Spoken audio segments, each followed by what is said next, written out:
એવું થઈ ગઈ છે જો તડકો આવી રહ્યો છે, સુકાઈ રહી છે જો આવી થઈ ગઈ હતી, બની હતી ત્યારે આવી લાગતી, એકદમ સુકાઈ જશે પછી મસ્ત લાગશે, એકદમ ક્રિસ્પી થઈ. કાલે બી એક દી તડકો આપીશું.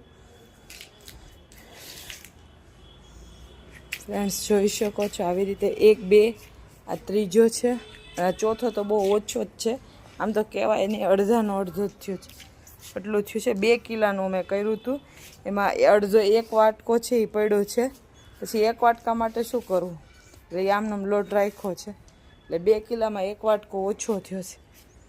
બસ જો આવી રીતે બનાવીશ ફ્રેન્ડ્સ. ત્યાં તડકો રહી રહ્યો છે, પછી કાલે બી એકવાર તડકો આપશે, સાડલામાંથી કાઢી અને વાસણમાં મૂકીને આખો દિવસ કાલે તડકો આપશે અને પછી તળશું, તમે ચેક કરશો કે કેવી બની છે. આ તો તમે ગમે ત્યારે બનાવી શકો ફ્રેન્ડ્સ, પણ એમ મેન કે તડકો આવવો જોઈએ તો આ સુકાય, કે ચોખાનો લોટ તો આપણે હોય તે બટેટા જેવું તો છે નહીં કે સિઝનમાં જ આવે. જોઈ શકો છો અમે ચોખાના લોટથી સેવ બનાવી હતી, તે સુકાઈ ગઈ હતી, ત્યારબાદ આ ટબમાં ભરી લીધી છે. ટબમાં ભરી લેશો ત્યારબાદ આપણે ડબ્બામાં પણ ભરી લેશું. તમે જોઈ શકો છો એટલી બધી સેવ બની છે. આપણે કેટલી અંદાજે બનાવી છે? 2 કિલો જેટલી. અને અત્યારે અમીષા તળે છે, જો તમે જોઈ શકો છો. અત્યારે 1 વાટકો રહી ગયો, અત્યારે જો તળે છે, તમને દેખાડું કેવી બને છે ચોખા. આ જમવામાં કઈ ક્રન્ચીનેસ હોય ને તો જ મજા આવે, એમને ન મજા આવે. ચોમાસામાં નહીં બનાવવાની કારણ કે સુકાય નહીં ને. હા, ગમે તે સીઝનમાં બની શકે. બટેટા વેફર જેવું નહીં કે આ સીઝનમાં આપણે મન થાય ને ટાઈમ હોય ત્યારે બનાવી નાખવા. ઘરે મહેમાન આવ્યા હોય તો આપો તો સારું લાગે, કારણ કે ભૂંગળા બધા આપતા જોઈએ, આપણું કઈક નવું લાગે. મહેનત પડે પણ સરસ લાગે. બાર પણ મળે છે વેચાતી, કલર મળે. આપણે કલર નથી નાખતા, આપણે વ્હાઈટ જ કરીએ.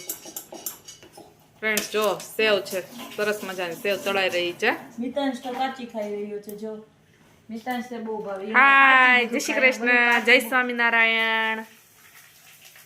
મિતાંશ હમણાં બહુ સૂવે છે, 12 વાગે તો ઉઠે છે. રાતના નથી ઊંઘ આવતી ગરમીના લીધે ને, એટલે જાગ્યા કરે છે, અત્યારે સૂઈ જાય છે. હવે બહુ જ ગરમી થાય. તમારે શું ગરમી છે? અહીંયા અમારે ખૂબ જ ગરમી છે, રાતના ઊંઘ જ ન આવે મિતાંશને, અને આખી રાત હાઈ કુલિંગ પર રાખીએ, એટલે હાઈ કુલિંગ. ઓકે. ત્યારબાદ સૂવે અને 2-3 વાર તો જાગે પછી સૂવે. મિતાંશને રાતના 11 વાગે 12 વાગે સૂવે અને સવારે 12 વાગે ઉઠે છે, એટલે અમારે બધું મોડું થઈ જાય. અમારે એની હારે એક જણને તો રહેવું જ પડે, એટલે આમાં અમારે ટાઈમ થોડો